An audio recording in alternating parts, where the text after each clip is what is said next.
આદિવાસીઓના આસ્થાના કેન્દ્ર સમા સોનગઢ તાલુકામાં આવેલા દેવલપાડા ગામે દેવલીમાળી મંદિરે માતાજીના પ્રાગટ્ય દિવસે આસ્થાનું ઘોડાપુર જોવા મળે છે। અહીં ગુજરાતના જ નહીં પરંતુ મહારાષ્ટ્ર અને મધ્યપ્રદેશથી ભક્તો આવી પહોંચે છે અને ખેતરોમાં પાકેલા અનાજ બજારમાં વેચવા પહેલા માતાજીને અર્પણ કરવામાં આવે છે। આ પરંપરા આજે પણ આદિવાસીઓએ જીવિત રાખીને તેને ભક્તિભાવપૂર્વક અનુસરે છે।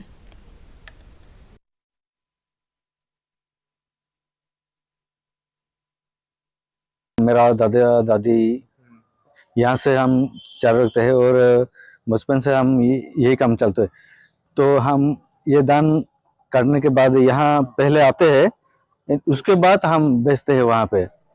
और यही परंपरा हमारी बचपन से चालू है। वावणी वखते पहला तो अहिया आवीने माताने धरावे छे अने पछी पाक खेतरमां नाखे छे। एवी ज रीते ज्यारे पाछो पाक आवे त्यारे ए जे मोल पाकेलो होय ए अहिया पहला चढ़ाव्या पछी ज पोताना उपयोगमां ले छे।